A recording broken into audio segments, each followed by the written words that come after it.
Supreme court से CGI ने बोला कि भाई आप पहले ये बताइए कहाँ कहाँ पे हाई कोर्ट में सुना गया, उसको क्लब करके एक जगह हमको बताइए, ठीक है। तो उसके बाद उन्होंने ये बता दिया, तो सारा उन्होंने क्लब करके मेंशन करा।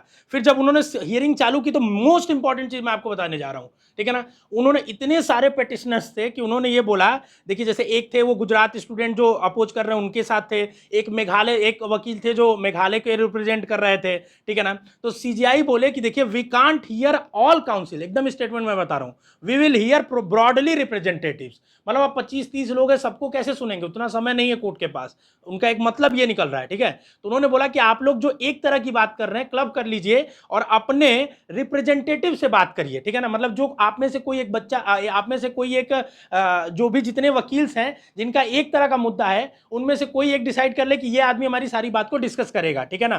तो इस तरीके से उन्होंने बोला और फिर जजेज आपस में डिस्कस किए और उन्होंने एक फाइनल कंक्लूजन क्या दिया कि देखिए सबसे पहले हम क्या करेंगे कि हम लंच के बाद इस पे सुनवाई चालू करेंगे, क्योंकि अब ये लंबा चलेगा, ठीक है। उनको भी लगा होगा, ठीक है ना, क्योंकि मैटर हो सकता हो आज ही निर्णायक भी हो जाए, हो सकता हो हियरिंग में चला जाए, ठीक है।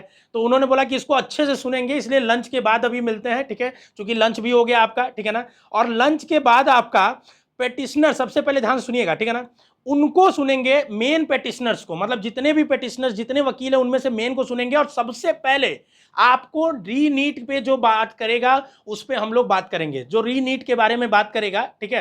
री नीट के बारे में जितने भी पेटिशनर्स हैं उनके सपोर्ट में, उनके पहले सुनी जाएगी आर्गुमेंट को कि आप क्यों री नीट कराना चाहते हैं या रीटेस्ट कराना चाहते हैं, ठीक है ना।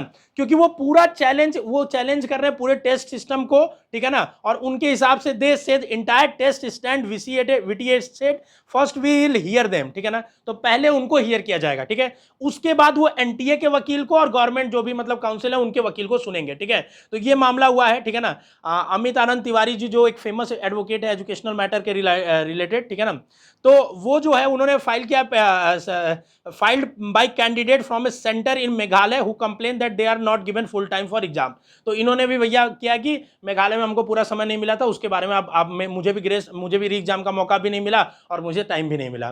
तो नेट कंक्लूजन की बात यही है कि 2 बजे के बाद आपको लाइव में हम लोग सुनाएंगे, यही नीट शास्त्र के यूट्यूब चैनल पे। आप सब्सक्राइब करके रखिए, जुड़िएगा इसी लाइव स्ट्रीम में, ठीक है ना। एक लाइव स्ट्रीम हम आपको दिख जाएगा यहाँ पे डिस्क्रिप्शन में, जहां भी जो लाइव स्ट्रीम चल रही है, ठीक है।